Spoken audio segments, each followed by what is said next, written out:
Okay, I'm going to start you off on a new unit now. Now, the unit's about x, and when x is a function of y, or y is a function of x, but the x is an exponent, okay?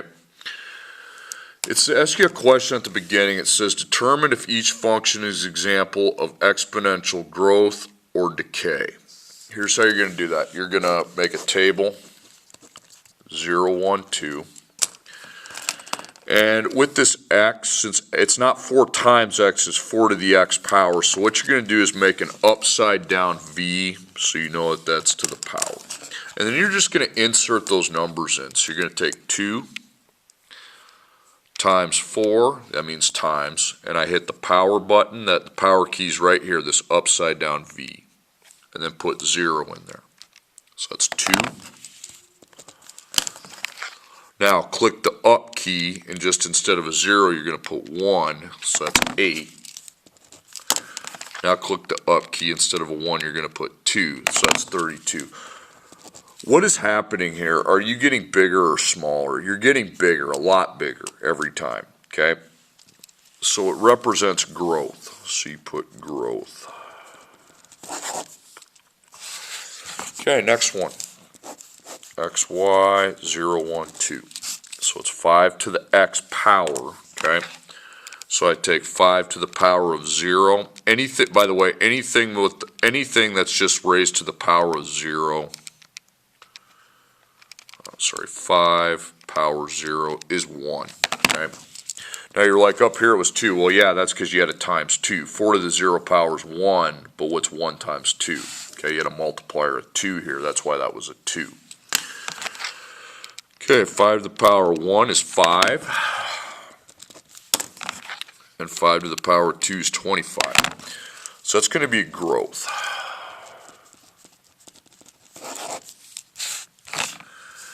Okay, now the next one.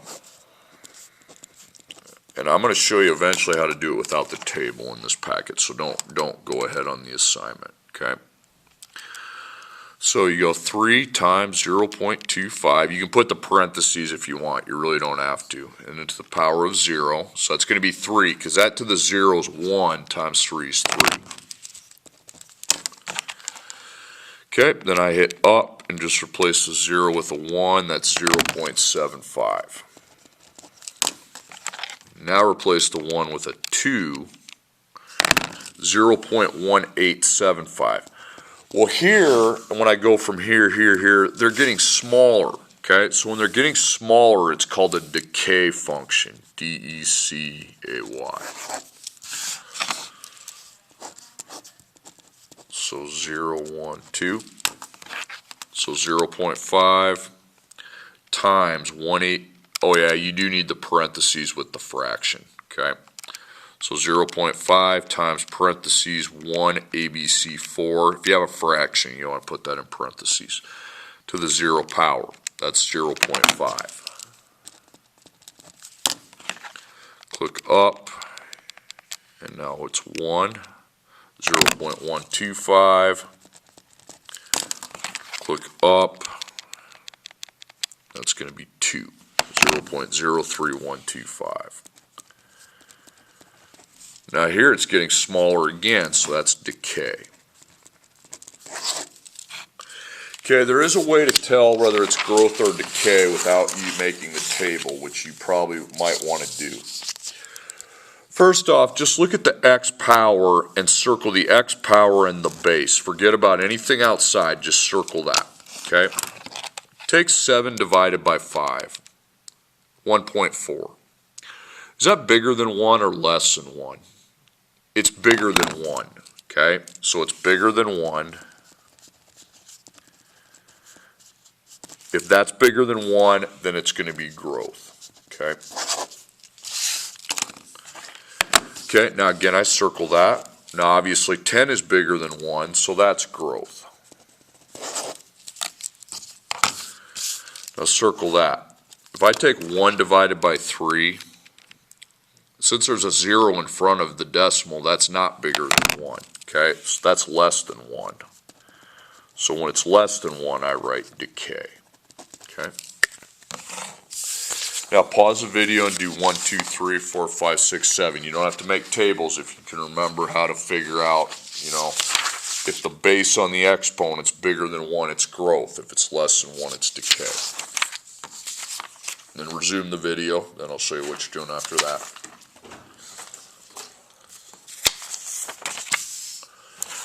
Okay, in the next part, you're going to take these functions and graph them, okay? Again, it's not 2 times x, it's y to the power of x, okay? It's going to make a graph that you haven't seen before. So you're going to make an xy table, and just put 2 through negative 2 in for x, okay? What we do, we take 2 to the second power, and that's 4, okay? 2 to the first power is 2. Anything to the 0 power is 1, okay? Now, when doing negative powers, I would use the calculator, okay? I'll explain why you're getting these answers here in a moment, but just use a calculator. So go 2, and the power key is this one here. It's the upside down V, okay? This one right here where my finger's at. Okay, I got 0.5. Now I go 2 to the power of negative 2, and that's 0.25. Here's why you got these. You can just watch it. You don't have to write this stuff down, okay? If I take 2 to the negative 1 and 2 to the negative second, what I can do to make that a positive 1 is put a 1 over it, and now it's 2 to the first. So it'd be 1/2, okay? 1/2 and 0.5 mean the same thing. I can make that positive, and 2 to the second is 4, and 1/4 is the same as 0.25, but the calculator saves me time from having to figure that out. Okay, now we have to graph it. We're always going to go by 1s on the x-axis, but on the y-axis, I'm sorry, I skipped a very important part. After you figured out all these, you need to write a phrase. It's called the word asymptote. A-S-Y-M-P-T-O-P-E, okay? A-S-Y-M-P-T-O-P. The asymptote is always expressed as y, and it's like a line that will never be crossed on this graph. And that line I will never cross always starts at 0, and on this assignment it's going to stay 0, okay? That's important later on, okay? So just get in the habit of writing that. Y is 0. Your Y outputs can never go past, they can never be 0 or anything beyond that, okay? So 2, 4, 1, 2, 3, 4, 1, 2, 0, 1. With these decimals, all you do is simply get closer to the 0, okay? The 0 being this line here. But never cross it, okay? That 0 is a line you can never cross. So you go up that way, but here all you do, you kind of go down, but you don't go down as steeply. You just get closer and closer to that line, but never cross beyond it. It's like a no cross zone, the asymptote is. Okay, my next one. Again, the x is a power. And when x is a power, there's always going to be that asymptote. You can put ASY if you want. It always starts at 0. Okay. So I take the fraction 1/3 parentheses 1 ABC3, the ABC keys here, to the power of 2. I got 1/9. Because 1/3 times 1/3 is 1/9. I got 1/3. Click the up key, just go 0, 1. Click the up key and do -1. Now you get 3, okay? I'll explain why you're getting 3 in the next one I'm about to here in a second. That's 9, okay? Now here's the reason why this became 3, this became 9. So if I put a -1 there, you don't have to write this down, just watch. To make that a +1, you would flip it to 3/1. but 3 over 1 is the same as 3, okay?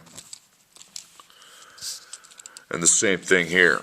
If I have 1 over 3 to the negative second, if I would flip that to 3 over 1, then I can make the power positive, and that would be 9, that would be 1, but 9 over 1 is 9.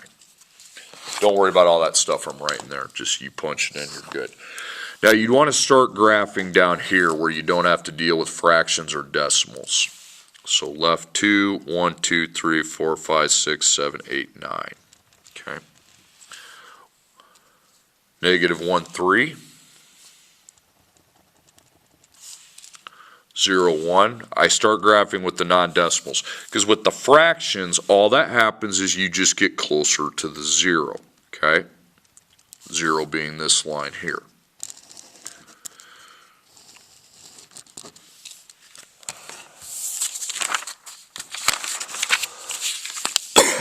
All right, next one.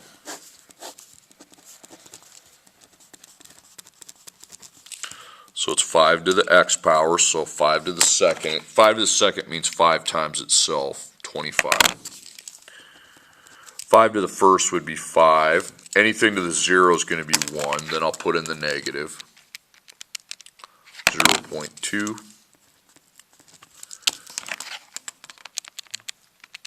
0.04. And also, I want you writing that ASY. You always express it as y, and it always starts as 0 on these. Because this line here is y equals 0. Okay, I'll just put it right there. Okay, so you all can see that's the line you can't cross. So 225, I'd start graphing here. So I go 2, but I can't make it by 1s going by 25s. Okay. 2s wouldn't work. I could go by 5s, okay? That would work. So if I go 2 and then just count 5, 10, 15, 20, 25, I'm good. 1, 5, okay? Going by 5s, so that's why I just went up 1. Every square is worth 5. And all that happens from there is you just get closer and closer to that middle line, but you never cross it, okay? So we go up that way, we put an arrow. And it keeps going this way, but all that happens this way is you just get closer and closer to that. Infinitely closer is what it's called. Okay, and now it's graphed. Okay, 2, 1, 0, negative 1, negative 2. I'm going to use my calculator because a fraction's a little bit harder. So parentheses 1, ABC 5 to the power, that's this key here, of 2. So that's 1/25. 1/5 times 1/5 is 1 over 25. Then click up. 1, so that's 1/5.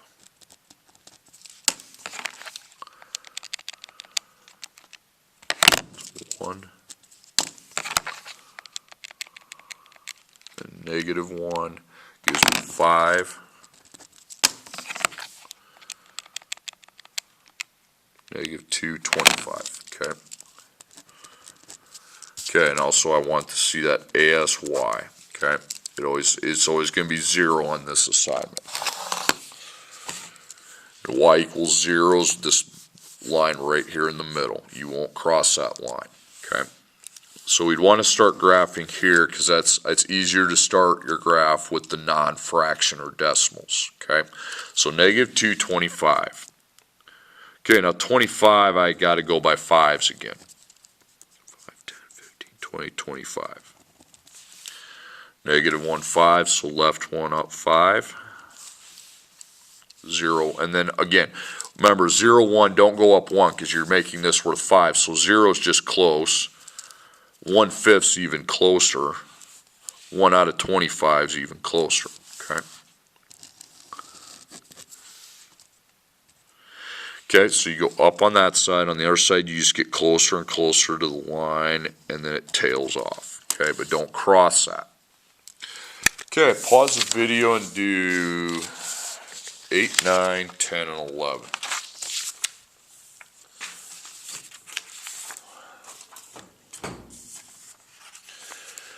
Okay, now here's your last thing. We're going to apply some of this exponent stuff to real life.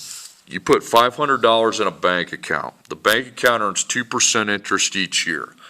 How much will the account be worth in 3 years? Circle how many years, okay? If it is under 5 years, this is what we're going to do. We're going to solve it with a table, okay? X, Y table. You're going to have X always be the years, because remember the rule from first semester, X is time, dollars is Y. And you start with 0. You got to remember start with 0, not 1, okay? Now where's your account? How much money do you start with? 500. That's what you put at 0. Now with the percent, we multiply, okay? And the interest is being added on. It means plus. So we're going to take 100% plus 2%. That's 102%. Move the decimal twice to the left, and that is what you can multiply by, and that's how much money you're going to have after the first year. $510.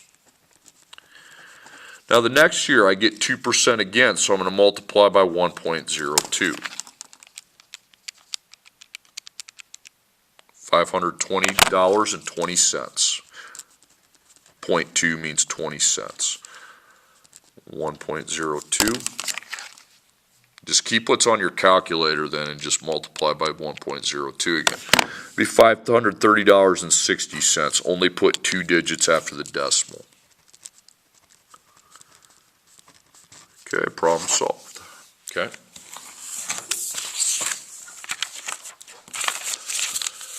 Okay, next one. You put $800 in a bank account. It earns 3% interest each year. How much will the bank account be worth after 5 years? Okay. So if it's 5 or under, we're going to use our table. Years, dollars.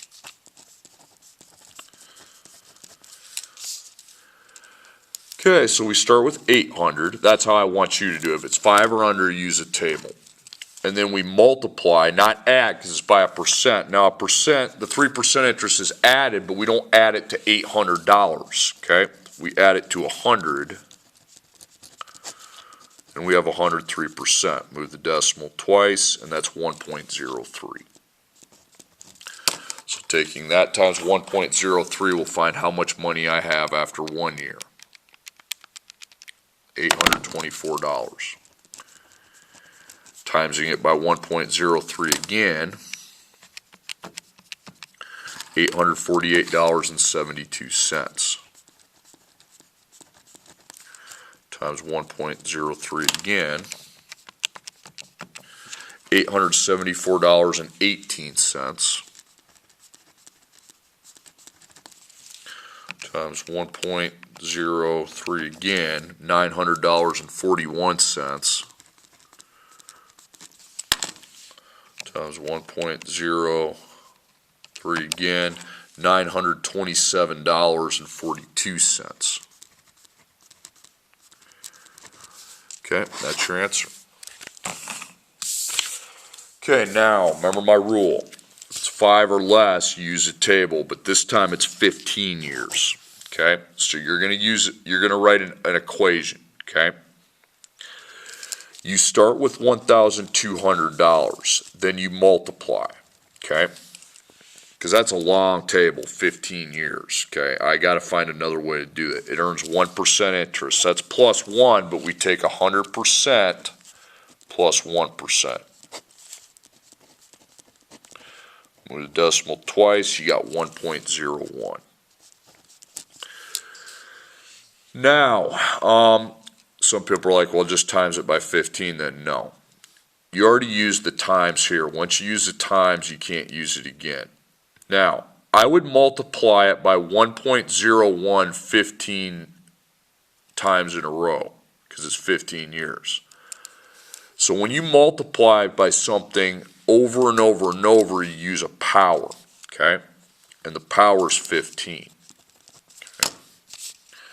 You just plug it into your calculator. So 1,200 times 1.01, raise it to the power of 15, and that's $1,393.16. And that's your answer. If you made a table, that is what you would come to. It's just a shortened way of doing it.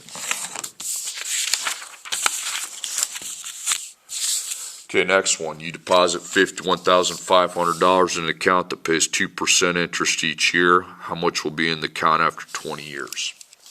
So again, 20 years, obviously way too long to make a table. It's going to take forever. Okay, so we start at $1,500. That would be your year zero. Multiply.